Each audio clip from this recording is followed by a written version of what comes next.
Hey, everybody, welcome to the Cops and Writers podcast. Today, we're going to do a little bit of a different show here. It's been a while since I recorded a question and answer episode, so that is what we're doing today. And a very special thank you to all the members of the Cops and Writers Facebook group for all of your questions. Otherwise, this just wouldn't be happening. But before we start, I just want to introduce Clark the Wonder Dog.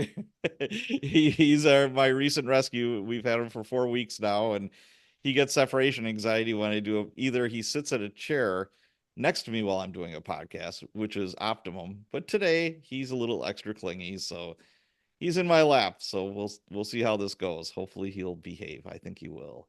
But hey, I'm lucky enough to get his backup, my friend and fellow author, retired Chicago PD Detective Lieutenant Richard Rybicki. I didn't mean to have you as second billing and have the dog as top billing. Sorry, Rich.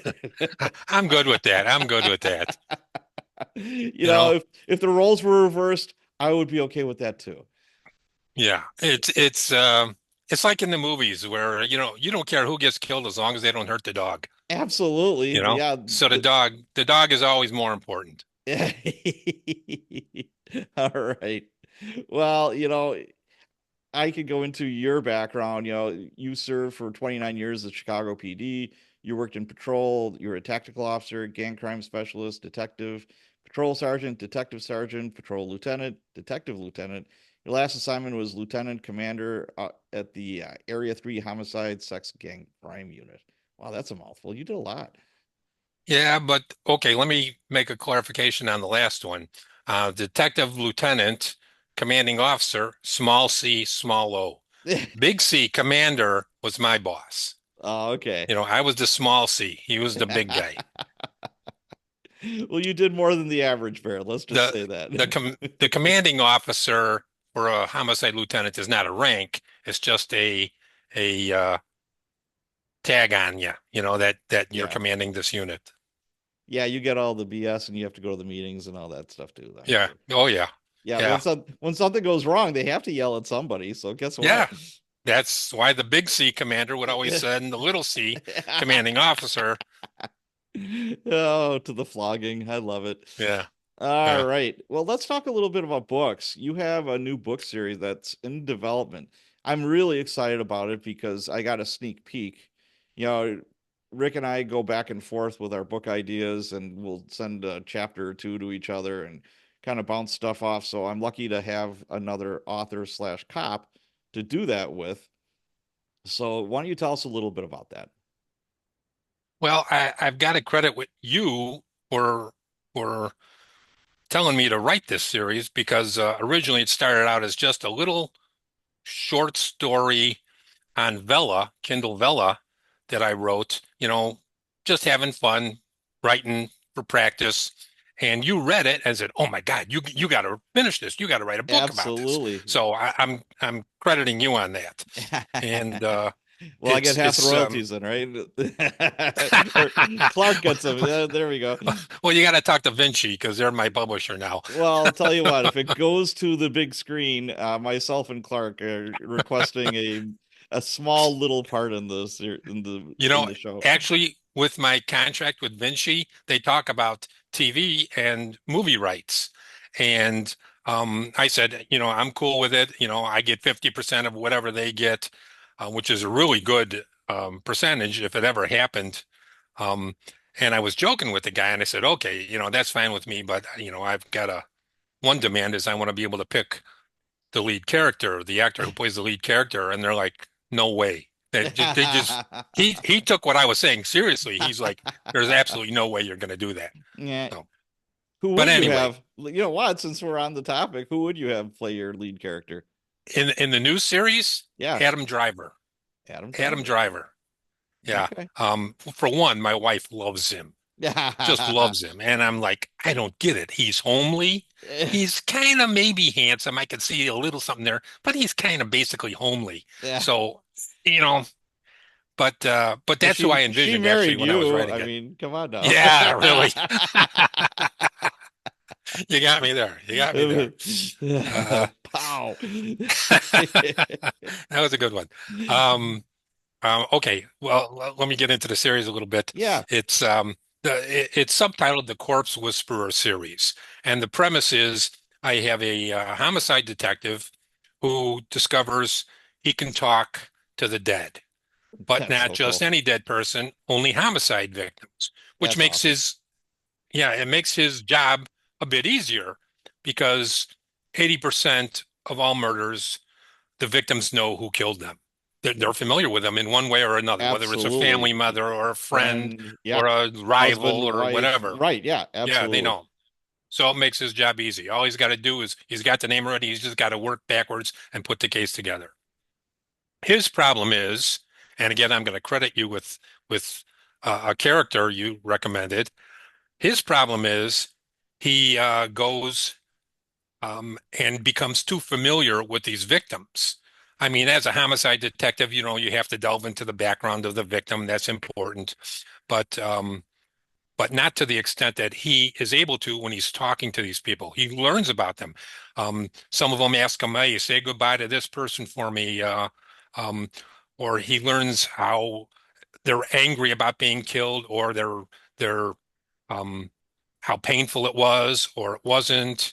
Um, and he becomes so familiar with them that they kind of get into his soul a little bit. I mean, it's Right. like if a friend dies. I in the book I liken it to in the first book I liken it to when you're watching the TV news and you hear about a car bombing or a person who was murdered in a robbery. You feel terrible. You're just like, wow, this is awful. But by the time the weather comes on, you've forgotten about him. Yeah, absolutely. Well, he doesn't forget about him because he's become familiar with these people now. So that starts to affect him mentally, and he goes to see a psychiatrist. And that again, thanks to you, because the psychiatrist turns out to be just a great character. Yeah, Um, absolutely. Yeah, it's I just really like it, and I'm guessing that your detective wasn't like a superstar before all this started happening, oh, absolutely not. He and was the now he's worst detective. and now all of a sudden he's like the rock star detective that's solving all these homicides, and his boss is gonna, A, they're happy that he's clearing these homicides, but B, it's like, okay, what What the changed? hell happened? Right, exactly. So that's a really good plot twist too, and Yeah, there that's was a some there is a triggering event in the book, and I'm not going to give that away. I'm not going to right. give a spoiler there. There is a triggering event that led him to being able to speak with the dead and change his attitude because he was a lazy, good for nothing detective. He was the guy who would never arrest anybody unless they jumped in his back seat and he made sure those back doors stayed locked. You They know, put their own handcuffs on and all that good yeah, stuff, right? Yeah. yeah, yeah. So, so yeah, things changed for him after this triggering event. That's outstanding. How many books are you going to write in this series, or do you know? Well, the first one is finished and it's at my publisher now, but they want a sequel before they publish it. So they've kind of put me on a deadline. I've got to finish it by January, and they'll publish the first book in February and then do a rapid release with the second book after that. And they're telling me they're hoping I start writing the third one right away also. Oh, you're a machine. Look at you Yeah. writing like Well, a it kind madman. of surprised me because um I didn't think they'd want this book. I write that Sam Laska crime thriller series, Hmm. and they publish those when I signed with them. That's why they signed me was for that series. And uh, but in our contract, it says they have rights of first refusal with everything else I write. Yeah. So I wrote this, and I offered it to them. I said, "Here, I wrote this. I don't know if you want it or not." And they the guy I deal with is, "Oh, we love this. We want to do it." Okay, great. But then he set these these deadlines for me, and so now I'm Yeah. like, I'm doing nano remo just to pump out the words on this second Sure. sequel. Sure. So it's helping me keep up to schedule. So Outstanding. Well, I'm looking forward to it. I can't wait to read these books. They're going to be really good. And you alluded to, this is with Vinci, and that's James Blatch, and who's his partner on this?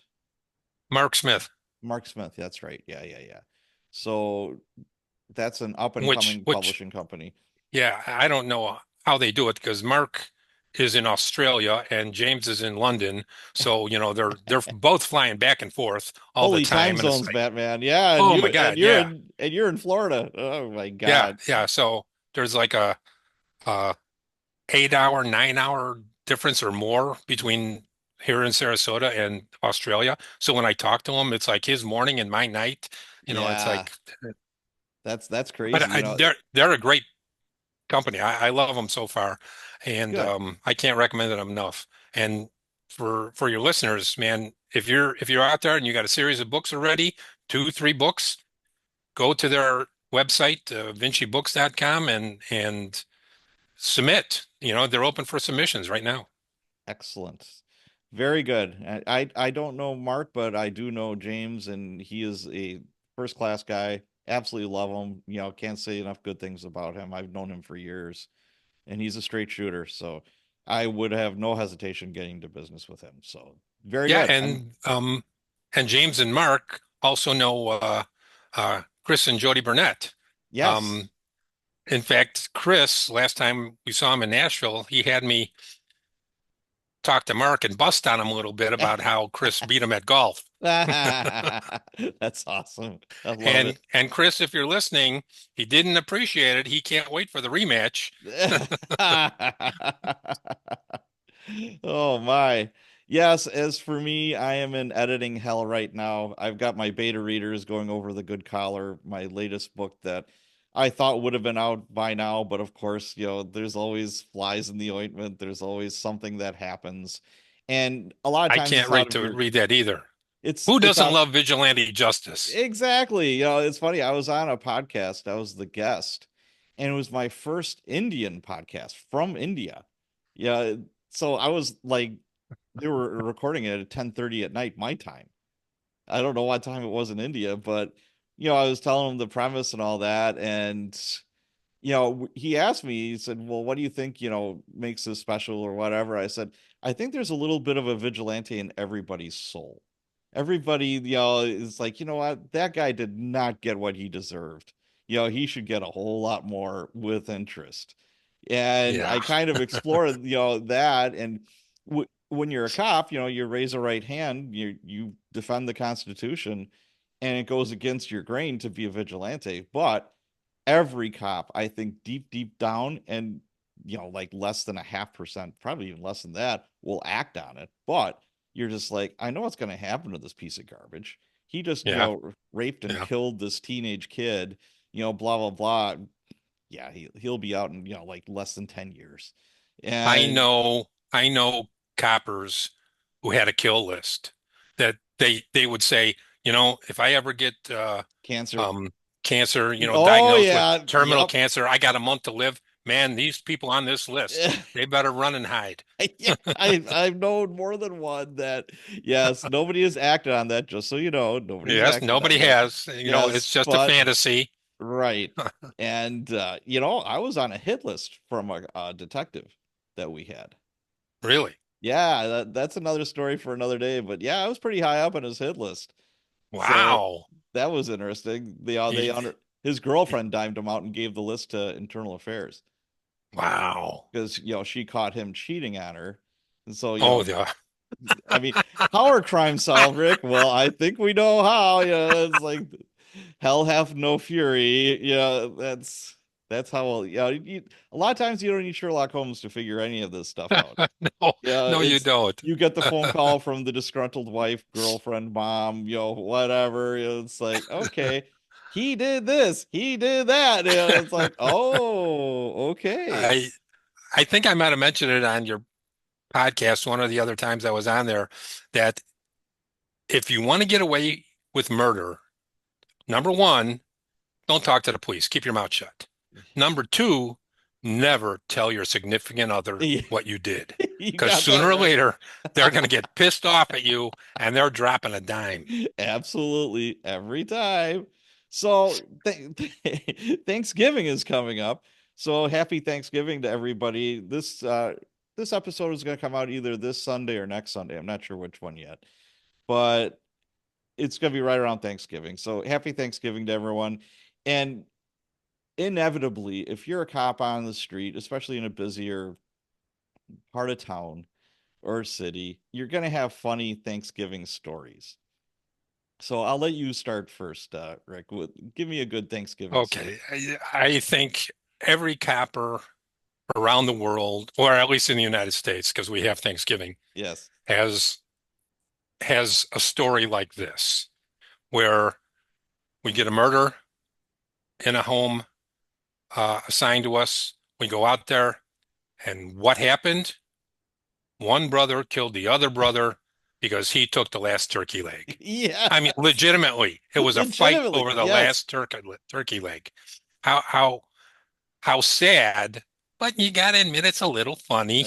Uh, yes. Yeah, At least to for the warped sense of humor we have. to everyone listening, we've between the two of us, we have like 55 years of like inner city policing where you just see the darkest side of humanity. And if you don't laugh, you'll go bananas. Yeah, I mean, you Oh yeah. will. Yeah, you're gonna need some serious help. So if you see us laughing, no disrespect to any crime victims anywhere, but it is a self-defense mechanism. So go ahead, Yes. Rick. It really does help us deal with it. Yep. Um, especially when you see the steak knife sticking out of the guy's neck. Oh God. Why did you stab your brother? He took the last turkey leg and he wouldn't let it go. Uh, It's the only so way I could get him to let it go. my So first yeah. my first Thanksgiving, I'm a rookie cop. I had maybe about less than a year on, and I didn't have a partner yet. They didn't. This is back when we did have partners, but you had to be off probation. This was like a District 5 thing. You had to be off probation and kind of prove yourself before you were worthy of having a partner. Otherwise, you warhorsed. So, it's like, okay, you know, Bounced around. yep, Yeah. exactly. So, Rick, his regular partner is off. He's on vacation or she had a baby or whatever the case may be. So, guess what? You get stuck with this Pat OD guy, for, a day or two or whatever. So I'm with a guy that his regular partner is, I don't know where he was, but whatever. And actually, as a side note, he played for the Chicago Bears. No Our, kidding. yeah, he made it. He was on their practice squad, and he was close to making the team, but and it was good money on the practice squad, but there was no benefits. Yeah. And his wife was about to have a baby, and he's like, I need insurance, I need benefits, I need stability. And he said, we all know it's like one bad injury or whatever, especially when you're on the practice squad. Bye, see ya, you're replaceable. It's not that big of a deal. Yeah. So he Yeah. became a cop. Anyways, we get sent to the boy girl trouble. Like it was like 12:15, and we started at midnight. It's like, really? Okay, whatever. So neither of us are both we're both running on fumes because neither of us slept during the day. Because what are you doing? You're going to like different, relatives' houses and eating too much and doing all the Thanksgiving Day stuff. Then you're hopefully watching some football or whatever.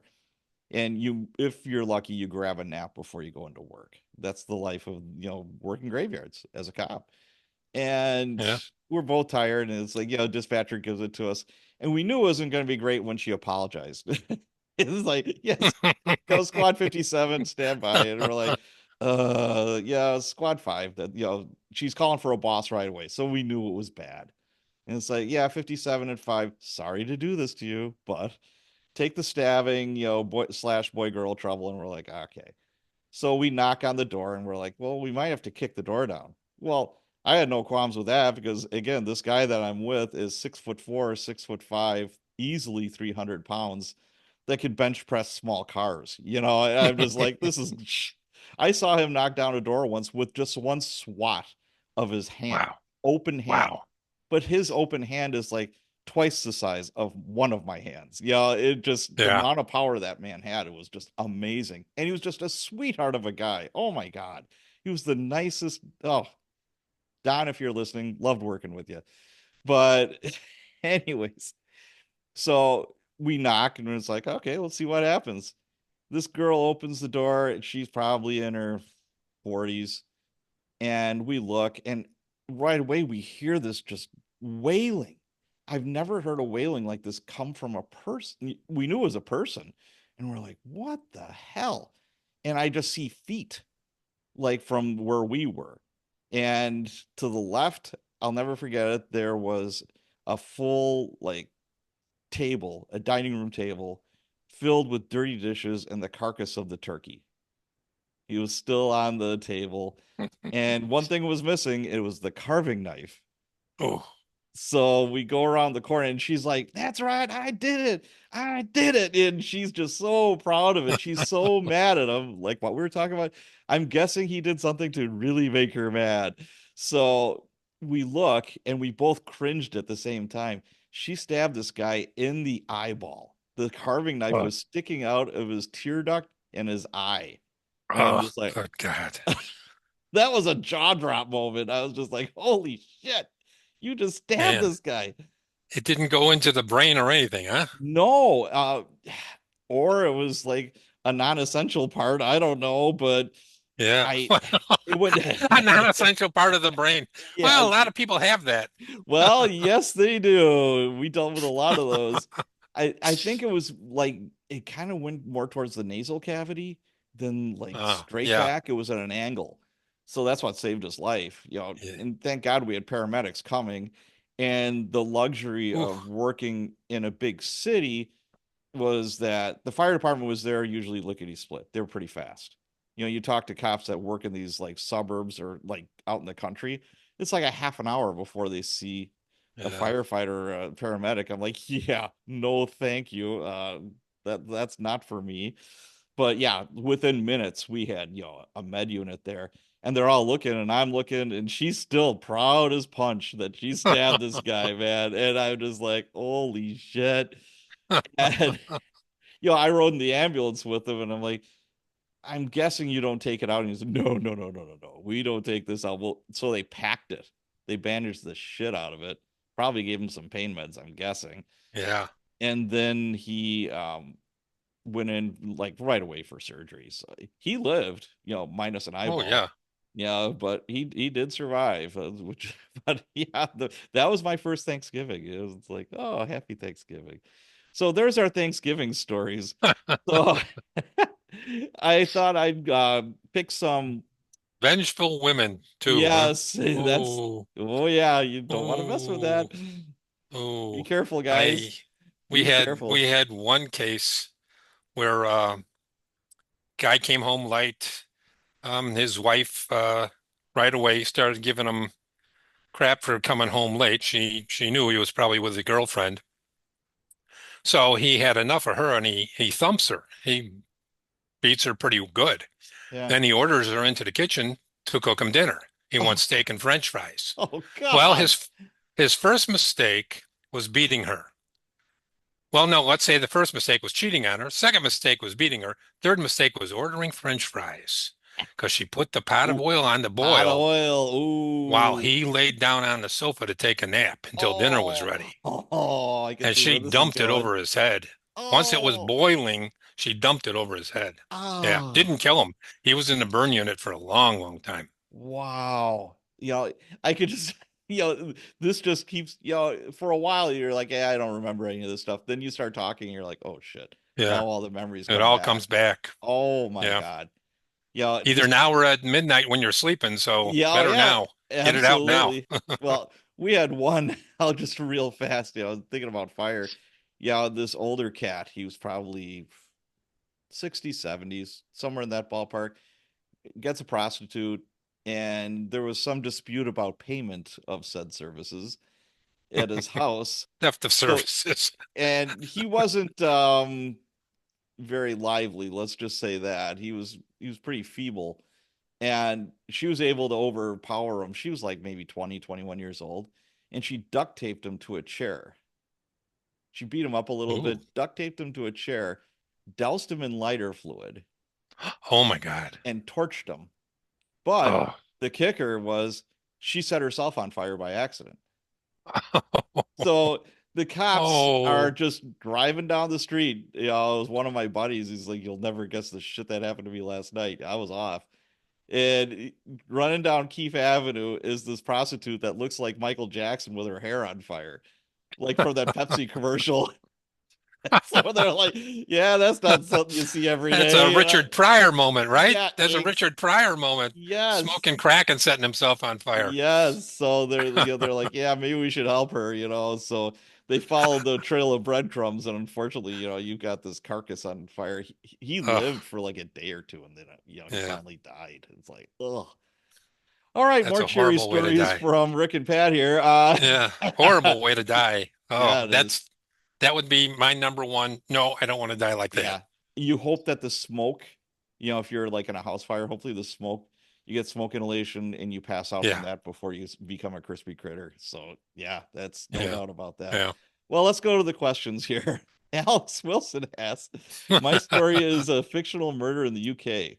Would a pathologist or similar ever go see the body at a crime scene to advise on the probable cause of death, possible weapons used, etc.? Or would this only happen later in postmortem?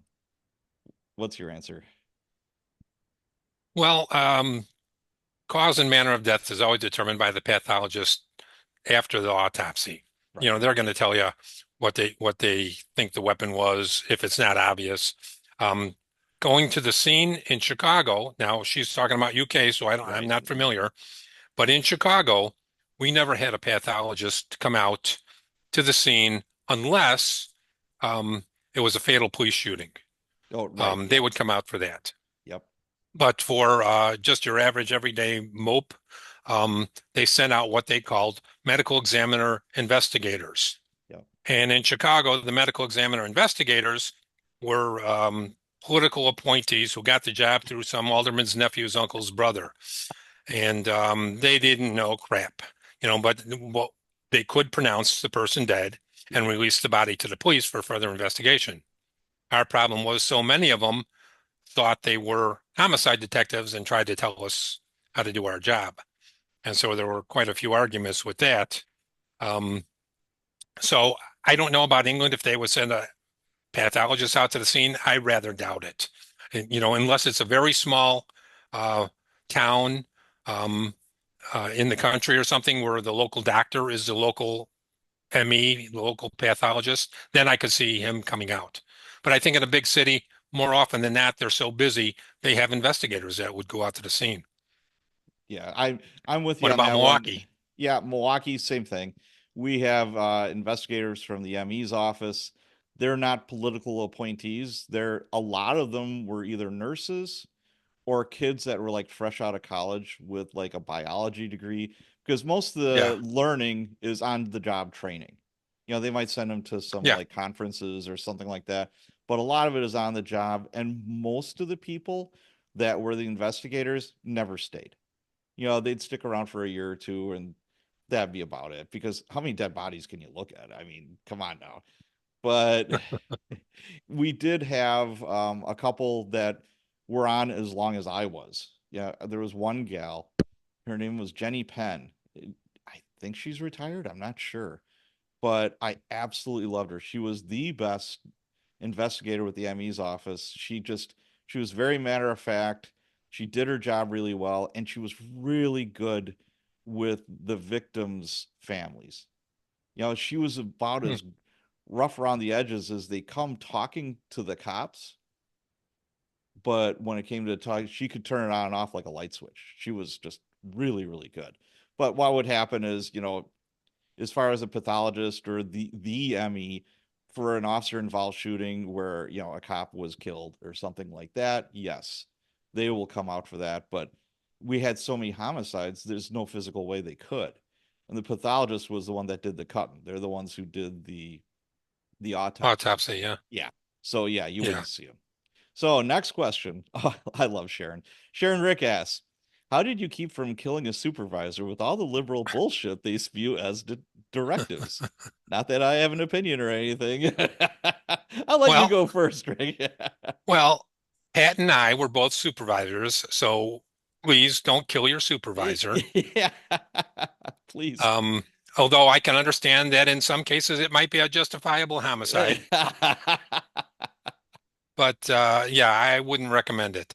Um, Next, we didn't have to worry about the bosses playing those kind of city politics games until you got up into the really, really high Yep. bosses, and they were under an obligation, I guess, to follow the instructions of the mayor and the city council. So when they passed an ordinance um, that said you can't do foot chases anymore, well, there's God, that's nothing that's so our bosses could do ridiculous. about it. No, I That gotta would come stop you. down from the city. I gotta Yeah, stop you right there. I mean, a lot of cities have gone to, and we experimented in Milwaukee with no pursuit policy, a modified pursuit policy. Okay, now you can pursue because all the criminals, it's like criminals gone wild, where they know that the cops can't chase them anymore. It's like, well, what's stopping them? Absolutely nothing. And it's like, well, somebody that's not in the know is like, we'll just get their plate. Do you honestly believe A, that they have a plate on the car, B, that plate belongs to that car? It's usually a correct. Yeah, stolen car that they're doing yeah. some nefarious deed in. So yeah, I'm sorry to cut you off, but yeah, No, you're absolutely right. And it's a hot button. in Chicago, yeah, it went even further than that. But it didn't come down from our bosses. I mean, it goes through our bosses. It didn't Right. come down from them, though. It came down from the mayor and the city council, where they could not do foot chases any longer.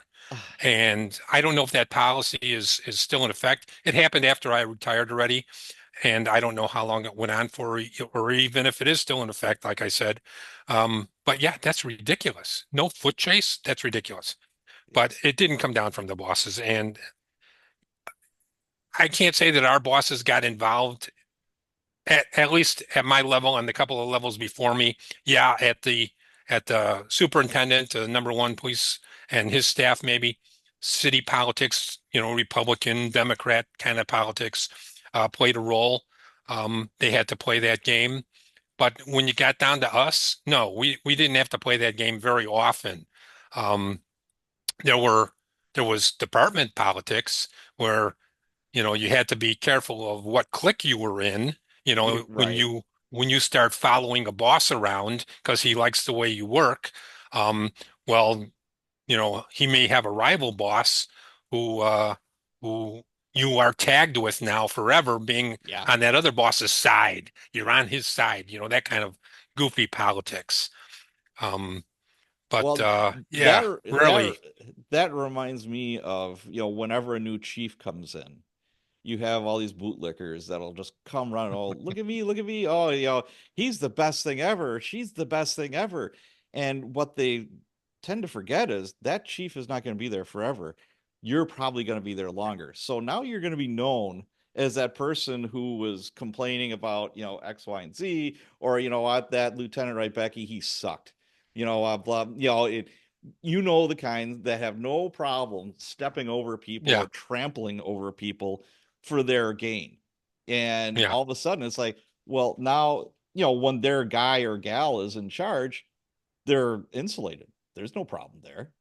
Well, yeah, now their guy or gal absolutely. is no longer the chief, and the new chief wasn't particularly fond of that old chief, or they made Right. their life miserable. So guess what? Yeah, Now they're going to associate that with you. So yeah. you may have been in charge of homicide, and then the next day you're counting paper clips in a closet somewhere, which I have seen. Absolutely, absolutely. I have a friend. He lives down here in Florida near me now too. We came on the job together. We weren't really very friendly, but we wound up working in a couple of units together. Yeah. Um, and he wound up being a lieutenant also, and got assigned to the Ivory Tower, police headquarters, Okay. um, under the uh, under this one boss's staff, and this one boss's staff. Well, he told me that he got on the elevator one day, and there's all these other people on there. He gets off, goes to his office, and he's confronted by his boss. Oh What were boy. you doing on the elevator with this other boss's Oh. people? They I were don't. so paranoid Oh that my God, that that's maybe funny. it was some clandestine meeting or something where they're exchanging information that he got in trouble for just getting on the elevator with the wrong people. It's Wow. ridiculous. Yeah, and That's the kind of internal politics that is just ridiculous.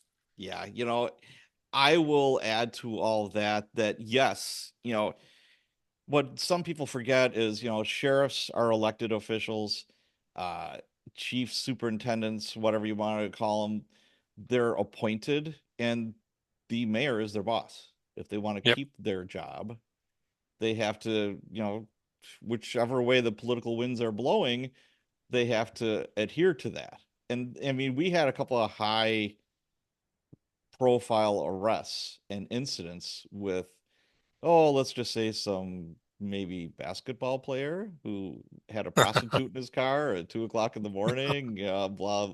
And you can see where this is going. And he was tased.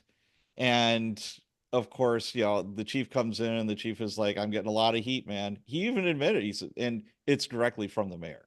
He wanted somebody fired for all this. Oh, So yeah. some poor schmuck that had That the is least amount of undue seniority. political pressure. Oh, That's, yeah. it's like, then it's almost like selling your soul to the devil when you become a chief. I don't know why anybody would want that job. It just, you're beholden. If you think that you're not, you're delusional. Yeah. That's just the way it is. Yeah. And then this same chief, what happened in the George Floyd riots kicked off. Now all of a sudden, the mayor is an expert in crowd control and dispersing crowds and the safety, et cetera, et cetera. And they bumped heads, and he gave the chief his walking papers. He gave him some manifesto of things that he needed to accomplish.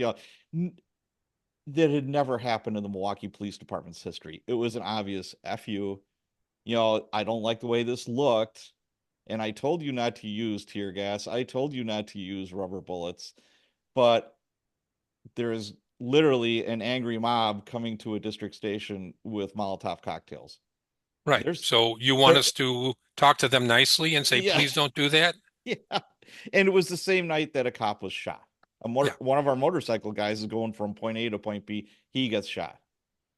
So if you Yeah. have an angry mob coming and you know what they're up to, especially if they've got cocktails with them, that could kill Yeah. somebody. That they're Yeah. lucky they didn't use deadly force. Correct. I mean, it's the police's job to protect life and property, period. I mean, that's the job. Yep. Uh, and like you said, you got an angry mob coming with Molotov cocktails. Those Molotov cocktails aren't for drinking. They're for Yeah. burning people up, Yes, they burning are. things and people up. So that's a Absolutely. deadly weapon. It most certainly is. So yeah, but that's an extreme example of when just silly politics gets in the way of real police work. And we were talking beforehand, it's like, I wouldn't even think about going to a heart surgeon and say, you know what, you're doing it wrong. Hey, Yeah. that stent, you should be doing a quadruple bypass. In my opinion, you should be doing a quadruple bypass because I know so Yeah. much about medicine. Yeah. I looked it I, up on Wikipedia. yeah, exactly. I've spent a lot of time on YouTube, mister, and I know how to do these surgeries, and it's the same thing. And it is a Yeah. fact of life. If you're a cop, it's political, and the higher the food chain you go up, the more political it gets. So it's just Yeah. the fact of life. And sergeants and lieutenants, to a degree, our jobs were to insulate the cops from the BS. Go out there, do your job to the best of your ability, follow the rules, follow the Constitution, and come home safe. That's your job. Absolutely. And Absolutely. the street level supervisors, our jobs were to insulate the cops from the silliness, from all the stupidity, Yeah. because there was plenty of it. But From outside the department and within the department. yes, You know, exactly. I, I think I've told you before, my job, I saw my job as a homicide lieutenant. One of the most important things was to keep my boss and his bosses away from my detectives so they Yes. could do their job. Absolutely. That is, then you've succeeded. And you know what? If somebody is like an inspector or, an assistant chief, there's no reason they should even be chatting with the cops unless, Right. like a morale thing or, hey, how are you doing? Blah, blah, blah. Their noses shouldn't be in that every day, Yeah. grind. Because Yeah. they haven't done it for 20 or 30 years. And they have their heads up their asses, and they just, forget about it. All right, so that's that. Yes, bullshit liberal whatever politics, it's always going to be there, and it's just you have to navigate your way around it. And like everything Well else, put. Well it put. and Yeah. it's a pendulum. It goes back and forth. So Yep. you gotta keep the cops okay. Catherine Kovacic, friend of the podcast, asks, "What do you consider your best case and why?" That's the first question she's got. Best case was anytime we solved a murder and put the bad guy in jail. At any one moment. I've been involved as a detective and a supervisor in a lot of high profile cases in Chicago. And best, I don't think I would ever use the word best to describe a case. Yeah, that's Um, hard. That's yeah, maybe you know, satisfying. Maybe satisfying. yeah. For One of my favorite things to say was nobody ever got rich solving homicides. The payment came in another form, and that was personal self-satisfaction. yeah. That's where you got paid. Well, you don't want to see people get away with murder. Right. That it's as simple That's as the that. mission, man. That's Yep. the mission. And that's where your heart should be. That's yeah, for Yeah. homicides, for me, I've been involved in hundreds and hundreds of homicides. And even at the street level, just solving one as a cop, that was pretty Yeah. cool. Well, Yeah, real satisfying. it is. It is funny because Yeah. me and he wasn't my regular partner, but he was a buddy of mine. We were partners for a couple of nights. And we went to a homicide at a bar, and they gave a real good description of this guy's like clothing. And it's like, okay, whatever. Then the next night we go to another homicide, and we knew some of the players, and it's like, hey, this might be related to yesterday's homicide. So there's different homicide detectives that came out. It was like a different cycle or whatever. And we're like, hey, yesterday we had this homicide, blah, blah, blah. And the suspect description of this one sounds like the victim's brother that was here last night. We were talking to him. And, I doubt if he's wearing the same clothes 2 days in a row, because it was a very distinctive like outfit. It was like a red checkered vest or something. It was distinctive. And the homicide dicks are like, oh, well, yeah. I'm like, I think No. you might want to, check this out. And it's like, so and finally I talked to the lieutenant that was on the scene. He says, yeah, we're going to go right now. So he said, where does he live? And I said, it was like 3 something West Lloyd Street. Okay. So we all posse up. We go there. He's still wearing the same clothes. And he just looks at me and says, yeah, he killed my brother. So, okay, Yeah. boom. Homicide solved. Yeah. But Yeah. I hate to say it, but when you go to so many of them, it all becomes like white noise. Yeah. I hate to It say it, does. man, but it really does. And it's Yeah. like people are like, well, what's that one case that stuck with you forever? I mean, yeah, there's some like you said, high profile stuff, or you had a victim that was like a child or an old person, or somebody that was vulnerable some way, and that sticks in your craw hard. And it's like, oh God, that's where the vigilante comes out in you. You're just like, man, Yeah. this That's where is the nightmares come from too. oh, absolutely, absolutely. But yeah, I think it might also be a self-defense mechanism where you kind of store that in somewhere in your lizard brain where Yeah. it just hopefully Yeah. doesn't come out too often. So let's see here. Unrelated question. Is there something you know now that you wish you knew then, specifically related to policing? And if so, what impact would it have had? Well, even by the time I retired, we'd been using DNA for years and years and years already. So, that's the greatest scientific advancement. Um, plus, we were all very disturbed by um, video cameras in the interview rooms. You Right. know, well, we didn't want anybody to know what our tricks were for getting Right. a confession. No, there was nothing untoward there, but lying is legal according to the Supreme Court. We could You lie to them, but you we could didn't be like the deceit idea. you could be deceitful towards Right? somebody, yes. Absolutely. Um, and that's perfectly legal. But we didn't want a jury to see that, because Exactly, it exactly. it could put you in a bad light with the Yep. jury, and that could be a determining factor. Yep. Oh, I don't like it. They lied to him, so let's let him go. Um, but as it turned out, they were wonderful. The video cameras in the rooms. We had just as many confessions before as after. Um, and they were great. And the best part was a defense attorney can't do anything about it. Oh There it yeah. is. There's your client on tape, on on digital video, giving a full confession.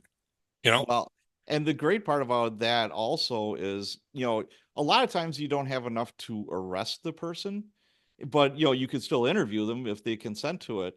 And if you do it more than once, it's hard to keep lies straight. Oh yeah, And if you show yeah, that yeah. to a jury, and all of a sudden it's like they're giving a different story. Every They time you talk to them, yeah. yeah, absolutely. So it really discredits them. And like you said, there's nothing more damning than your client on this tape is like, you know, I know you feel bad about killing him. It's like, would you like to write an apology letter to the family? Yeah, I guess so. Well, what's an apology? It's a confession. Hello. They don't see that. I I actually had a case, a double murder, um, a kid that was working protection at dope spot on the street. Um, Thought two people in the car were going to stick him up, so we killed them. And of course they weren't going to stick him up. They didn't have a gun, but he Right. was suspicious of him, so we just killed him. Well, we Sure. get the kid, but we didn't have a lot on him. It's not too easy getting a witness Yeah, that's in very those true. neighborhoods. Yes. And so he consented to a polygraph test. Okay. And so we're waiting to go in to the polygraph. He thought he was smarter than us and he was going to, bullshit his way through a polygraph. But before he goes in, I'm talking to him and I find out he actually graduated from the same high school I went to, Yeah. a Catholic high school in Chicago. So I started talking to him about all the teachers and the priests who worked there and stuff. And I asked him, "Are you Catholic?" He goes, "Oh yeah, I am." Well, then I started laying a Catholic guilt trip on him. Ooh, that's a And big guilt yeah, trip, man. Whoa, we're good at yeah. that. And confession's good for the soul. You want to go to heaven, all this. He gave it up right there to me before he ever went into the polygraph. He confessed to a double murder because of Catholic guilt. That's awesome. Oh my God, Yeah, that's hilarious. I love it. That's great. Yeah, I will piggyback that with body cameras. Yeah, yeah, at first we didn't like them at all, of course. But I tell you, as a supervisor, I absolutely loved them because some of you come to that front counter, it's like, Officer Rybicki called me X, Y, and Z. Oh, okay, great. He was wearing a body camera. You want to come back with me? We'll take a look at the video together. never mind. That's okay. You're salty because Rybicki gave you a speeding ticket. Get over yourself and go home. But before that, it would have to be this big ass investigation, blah, blah, blah, blah, blah, blah, blah. You have to go through all the hoops. Yeah, And it cleared cops of a lot of unnecessary stuff. And I did like that. Let's see what else. No, now I think I wish I you hear it from the old timers, but it didn't sink in that this if you're gonna do 25, 30 years on this job or 20 years, it's a marathon. It ain't a sprint. yeah. You're not always gonna get the bad guy. Bad guys get away. Mhm. And guess what? You will get them another day. And if it's not you, it will be another cop because they're not gonna go home, find Jesus, and stop being a criminal. It doesn't happen. Yeah. So guess what? Some other cop is gonna get them. But it's very hard when you're in the heat of the moment and somebody slips through your fingers, literally, or whatever the case, or that car gets away and the chase gets too dangerous, or your prohibitive pursuit policy, whatever the case may be.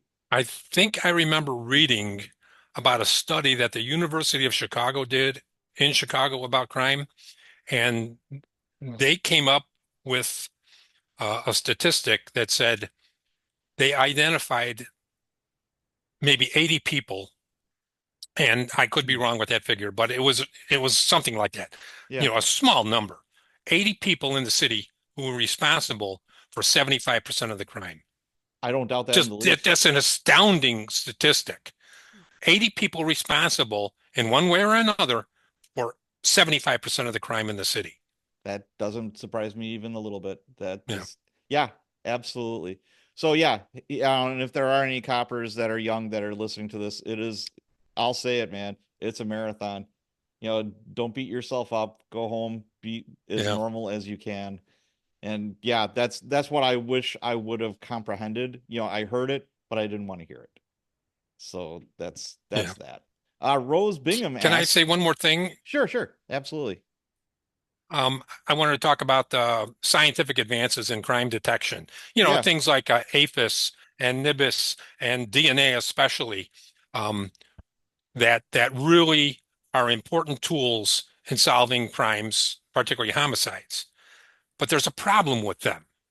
And that problem is that newer generations of detectives, particularly, um, rely on them too much. Oh, In yep. other words, they'll go to a homicide scene, all this evidence will be collected, and they'll go, okay, we're going to wait for the DNA. Well, that may take months, Yeah. could take weeks to months. In fact, when I left, the wait time was generally about 9 months. Yeah, depending on the And case. they're Yeah. not doing the old style, knocking on doors, Yeah. wearing out shoe leather to solve crimes anymore. And I found that really disturbing when I was a lieutenant. And that was one of the things I really was harping on. Don't rely on this stuff, or don't put all your eggs in that one basket. Right. You may go out there, talk, the first person you talk to might tell you who did it. You Right. got to go out and talk to people. That was the most important thing. Yeah, absolutely nothing replaces good old fashioned just work. It's like Yeah, if you got a hot trail, you got to stay on that thing until it goes cold. Just yeah. simple as that. No, That's how My crimes are solved. my first partner who on homicide, he broke me in on homicide. We would have business cards, and then he would call it salting the clouds, like they do to create rain. Yeah, He says, "Will you absolutely. pass out these business cards to everybody? Okay. Just give them out there. When you're out at the scene, you give them to everybody. Most people will crumple them up and throw them in the gutter, but the one guy that puts it in his pocket, Yep, he might absolutely. give you the call and tell you, you got to salt the clouds." Yeah, I love that. Salt the clouds. I love that. And one more thing about body cameras, they're excellent, but here's the thing. If you go to a jury trial, especially with an officer involved shooting, you should never ever play that recording at any kind of like half speed or slow motion because the cop never saw it that way. Play it in real time. Yeah, Because we had an officer involved shooting where they're dissecting it frame by frame by frame. Really? That's not what the cop saw. And that's not right. how his brain saw it. I Yeah, mean, we could go into that, but yeah, sometimes it can be our worst enemy. Most of the time it's not, but it certainly can become an enemy. So you got to be super careful with that. Super careful. Tell you what, we're getting close to finishing up here. I'll just go with Lisa Message, Messegee. Yes, California, present day. Is a detective required to attend an autopsy for a homicide victim? Would they want to go if it's not required? Could they delegate it to a crime scene investigator? Thanks. What about yeah, Chicago? yeah.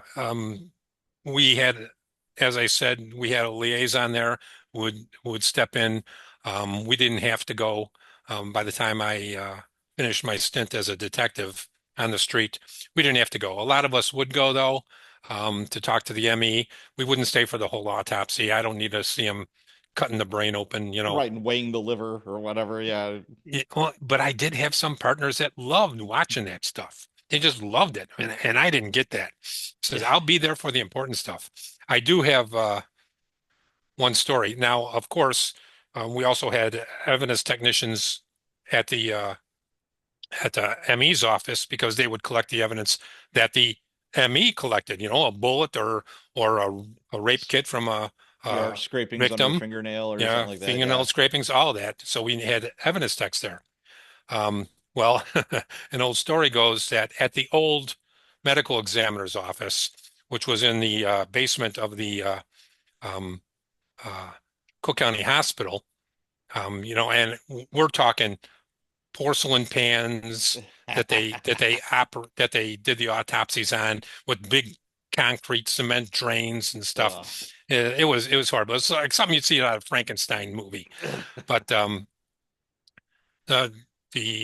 autopsy is going on of a shooting victim, and the doc pulls out one of the slugs, one of the bullets, out of the body, and he's holding it in front of him. Says, "Hey, I got the bullet here." Pink. He drops it, and it rolls down the drain. Well, Oh, that's evidence. yeah, it Everything's is. got to stop. Everything's got to stop. We got to call the city plumbers, who are Oh, not really happy with taking that trap apart. no, I'm sure they were not. So they take the trap apart and they dump it out, and six bullets come out. Six Six. bullets. Take your pick. So there were a few pathologists who just said, oops, and Ah, that's forgot awesome. about it. That is awesome. I absolutely love that. Oh my God. Yeah, in Milwaukee, a detective has to be there for the most part.